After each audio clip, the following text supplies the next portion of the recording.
Have you ever thought about how much of a world you actually need to reveal Okay. to make it feel real? Uh-huh. Or is it more about what you don't say? You know, that reminds me of a game I was in just the other week. Yeah. Our game master, very cleverly, used a simple, unexplained element to hook us. Oh, really? A crumbling, moss-covered tower in the middle of a desolate swamp. No backstory. Wow. No whispers of who built it or why it stood there silent and forgotten. You all went down a rabbit hole trying to figure that out. Oh, absolutely. Yeah. We were completely obsessed. Wow. The entire session revolved around that tower. Huh. Each of us wove elaborate stories, crafting theories, Right. and ultimately that single unexplained element led us straight to the heart of the main storyline. Wow. It really drove home the point that sometimes the less you reveal, Right. the more powerful your world becomes. That's such a fantastic illustration of how powerful suggestion can be in world building. Yeah. And it's something that this article, D&D World Building and Consistency, 5 tips from fantasy authors from LitRPG Reads, really dives into. Okay. Even if you're not a D&D enthusiast, Right.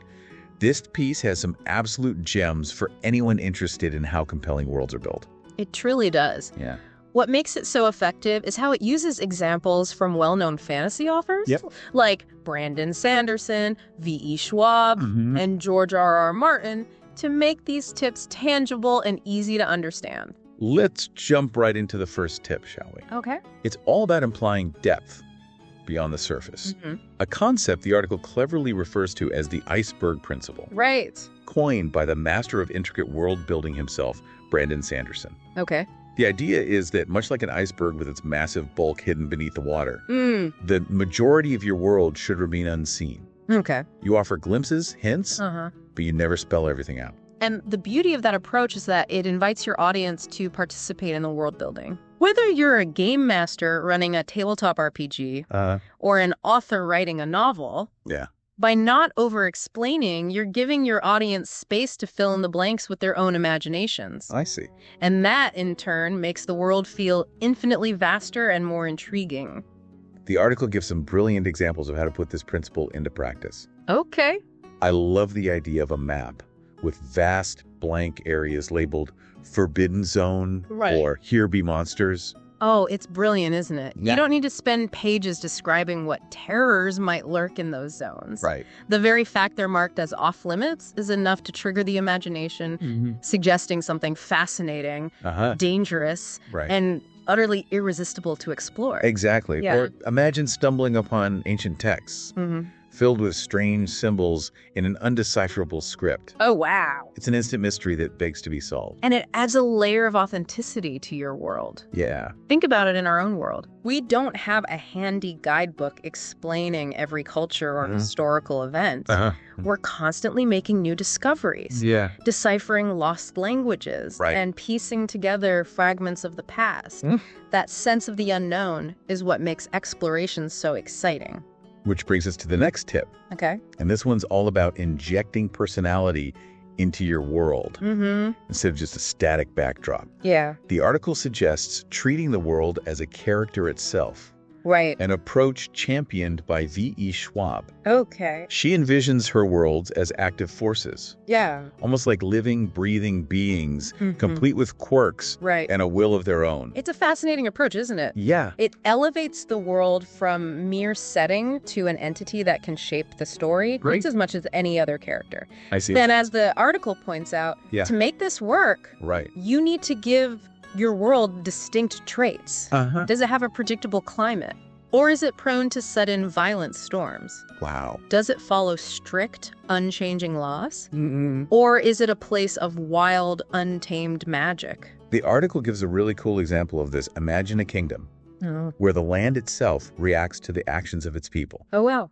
Virtuous deeds cause the land to flourish, Okay. while wickedness brings forth blight and barrenness. It's such a vivid way to illustrate how a world can be a reactive force in your story. Yeah. It's not just passive scenery. Right. It has a will of its own, influenced by the choices your characters make. And that, of course, creates such rich opportunities for storytelling. Right. Think about the moral dilemmas, the difficult choices your characters would face. Right. Knowing that every action has a direct impact on the fate of their world. Yeah. It raises the stakes and makes the entire experience so much more immersive. Speaking of immersion, the third tip focuses on grounding the fantastic in the everyday. Okay. Even in a world filled with magic and mythical creatures, people still need to eat, wear clothes, and go about their daily lives.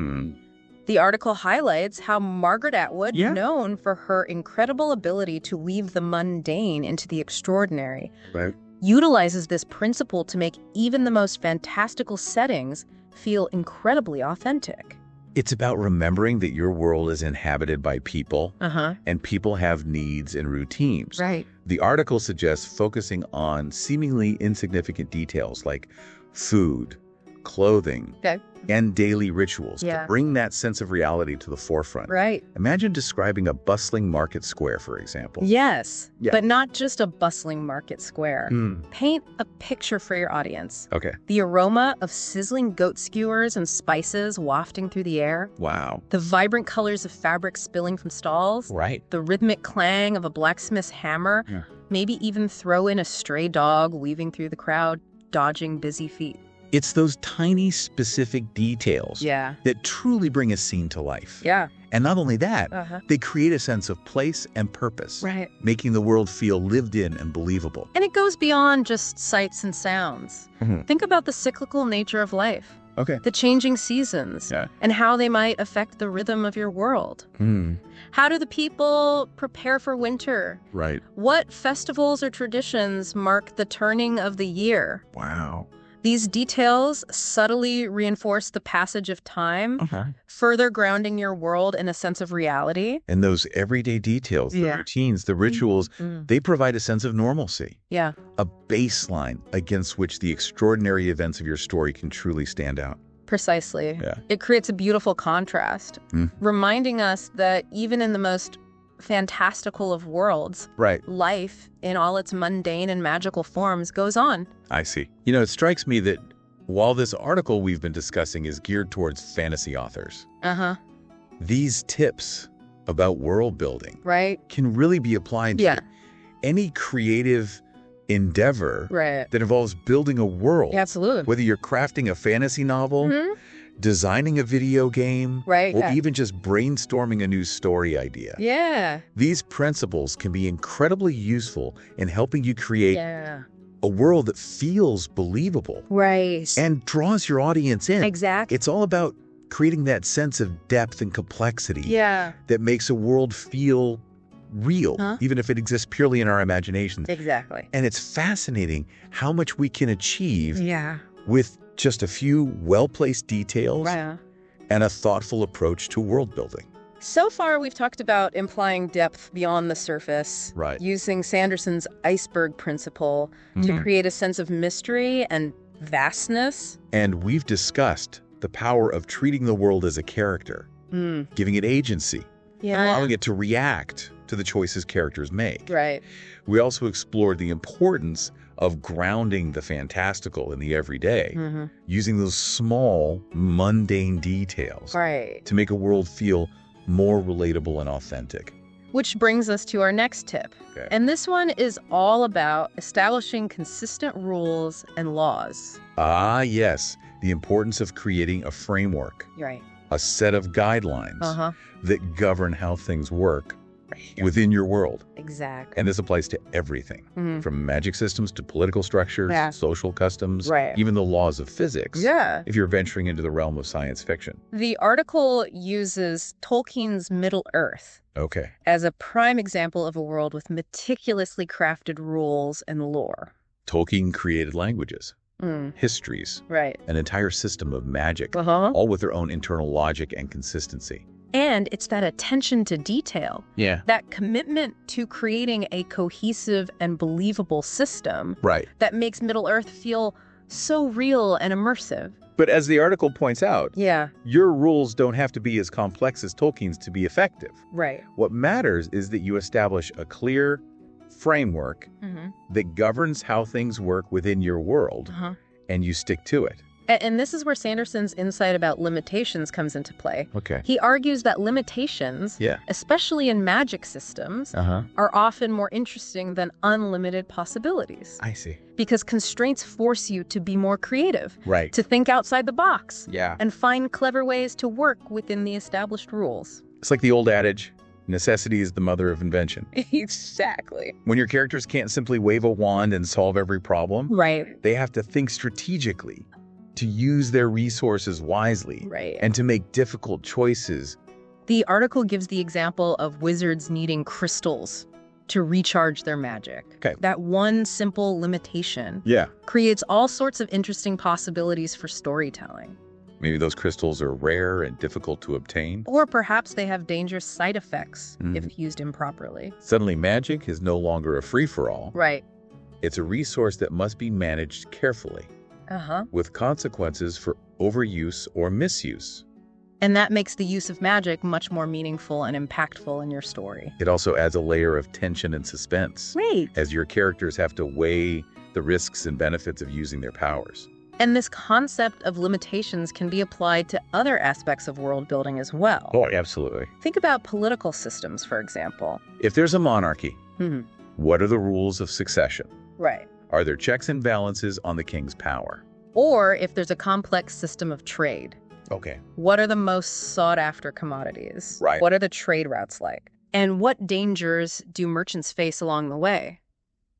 By establishing clear rules and limitations, you create a sense of order and logic within your world. And that, in turn, makes it easier for your audience to understand and engage with your world. Because they know what to expect. Right. They understand the consequences of actions, and they can appreciate the ingenuity of your characters as they navigate the challenges of your world. It's like giving your audience a set of tools to decode your world. Right. And those tools allow them to become active participants in the story rather than passive observers. Speaking of drawing inspiration, the fifth and final tip from the article encourages us to look to the real world for inspiration. Ah, yes. The importance of drawing from the rich tapestry of human history and culture.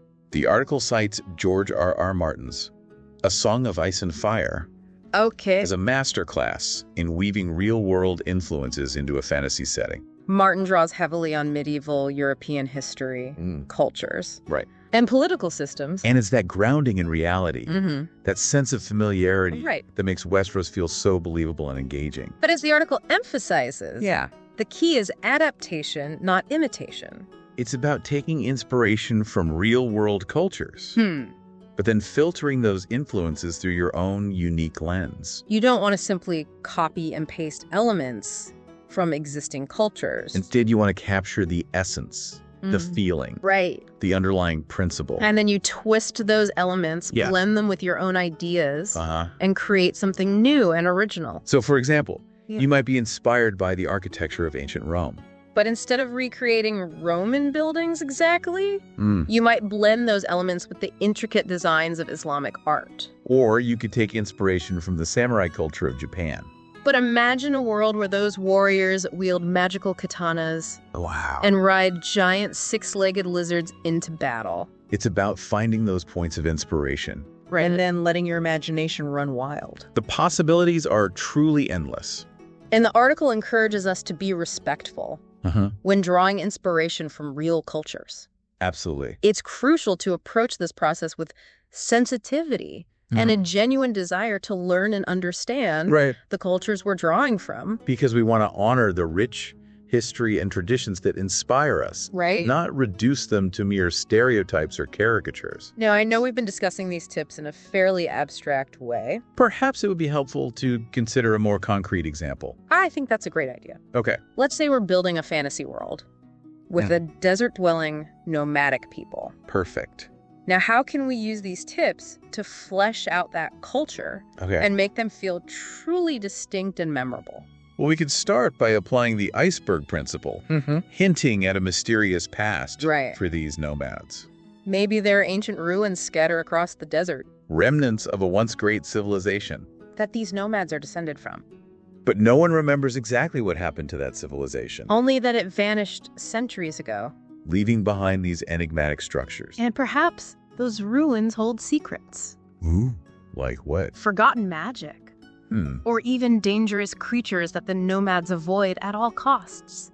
That sense of mystery and implied depth immediately makes the world feel larger and more intriguing. Now let's think about treating the desert itself as a character.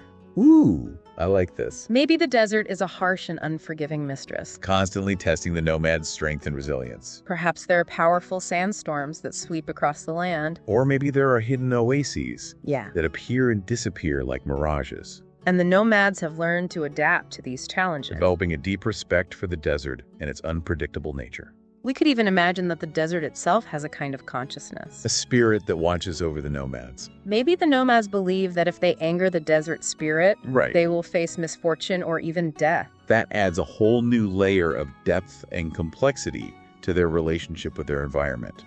Now let's bring in some everyday details to make this nomadic culture feel even more real. What do they eat? What kind of clothes do they wear? Right. What are their daily rituals like? Well, since they live in the desert, their diet probably consists mainly of dried meats, dates, and whatever hardy plants they can find. They might wear loose-fitting robes and turbans to protect themselves from the sun and sand. And their tents could be made from animal hides or woven fabrics, designed to be easily packed up and moved when they travel. And we can imagine that they have rituals for finding water. Right. Navigating by the stars and honoring their ancestors. Those details help ground the culture in the practicalities of their environment and way of life. Now let's think about some consistent rules and laws that govern this nomadic society. Maybe they have a strict code of honor based on loyalty, hospitality, and respect for their elders. Perhaps they have a system of justice based on mediation and restitution rather than punishment. And they might have a unique relationship with magic. Okay. Perhaps seeing it as a force of nature. Right. That should be treated with caution and reverence. Those rules help define their values and how they interact with each other and the world around them. Finally, let's draw some inspiration from real-world desert cultures. We could look at the Bedouin people of the Arabian Peninsula. Okay. The Tuareg people of the Sahara Desert.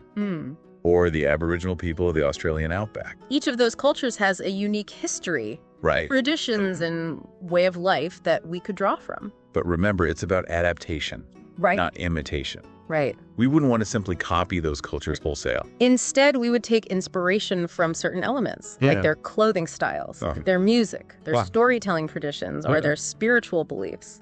And then weave those into our own creation.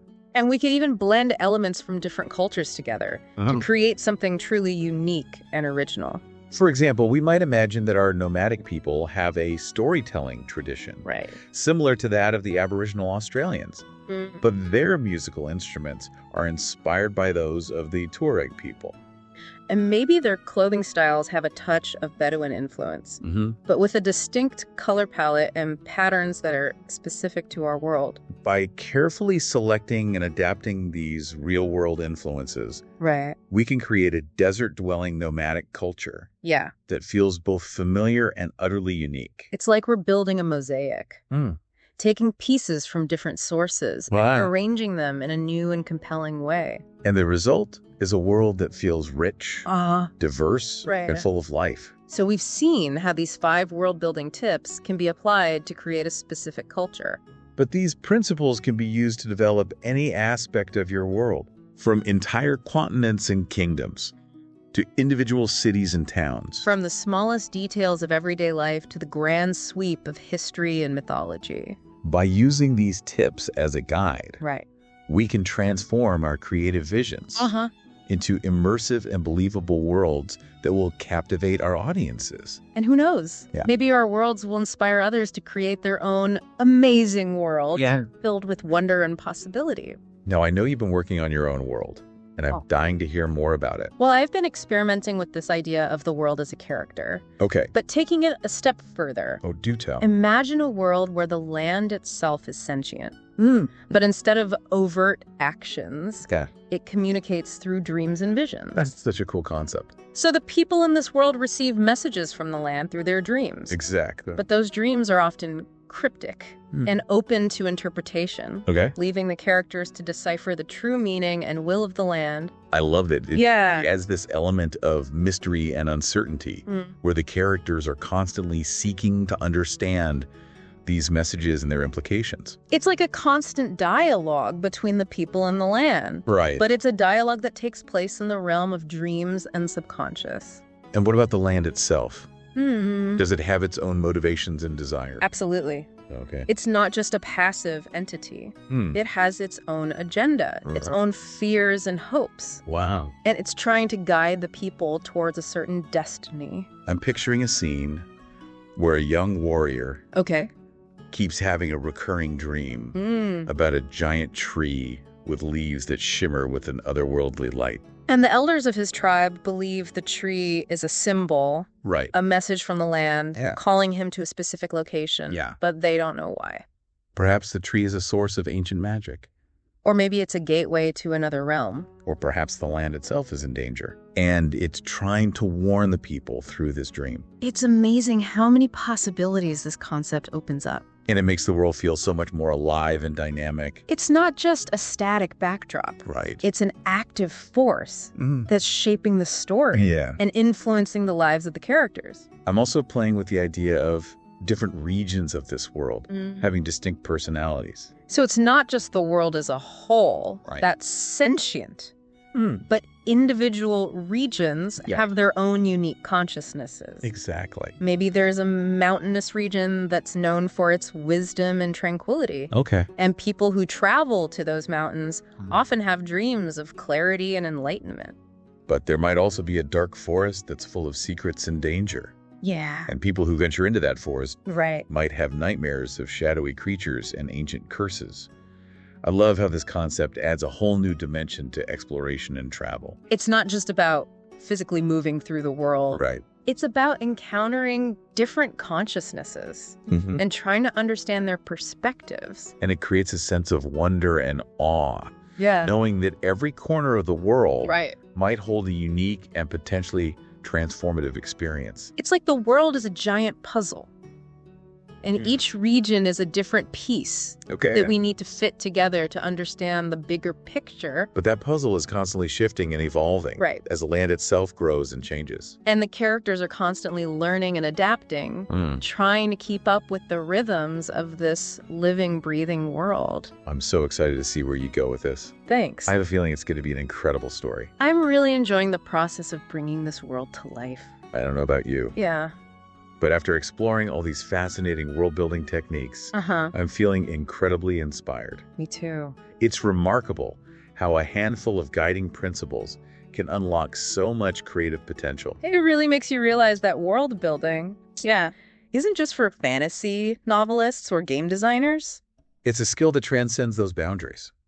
You could even argue that it's something we all do in our everyday lives. Think about how we construct our own narratives. Right. The stories we tell ourselves and others about who we are and where we fit into the grand scheme of things. It's like we're all constantly engaged in a form of personal world building, shaping our own realities through the stories we choose to tell. And the more we understand the mechanics of effective world building, the more powerful and impactful our storytelling becomes. That's such an insightful point. Whether we're crafting fictional tales or recounting our own personal experiences, a deeper understanding of world building can enrich our narratives and make them resonate more deeply with our audience. Before we wrap up, I want to give a huge shout out to LitRPG Reads and Paul Bello for the thought-provoking article that sparked this entire discussion. Absolutely. D&D world building and consistency. 5 tips from fantasy authors is a treasure trove of valuable insights for anyone looking to create compelling and immersive worlds. We highly recommend checking it out if you haven't already. It's a fantastic resource, regardless of your level of experience. And now, as we reach the end of our deep dive, we want to leave you with a final thought-provoking question. Imagine you're crafting a world. A world teeming with life, history, and secrets waiting to be uncovered. What one tiny detail, one small element would you include to instantly make that world feel real and lived in to your audience? It could be anything that tickles the senses. The unique, a particular scent, an unusual custom or tradition, a peculiar architectural style, or even a dish that's unique to your world's culture. Anything that captures the essence of your creation and makes it spring to life in the minds of those who experience it. We'd love to hear your thoughts on this. Share your world-building magic with us in the comments below. Let's keep the conversation going. And inspire each other to create truly unforgettable worlds. Till next time. Yeah. Happy world building.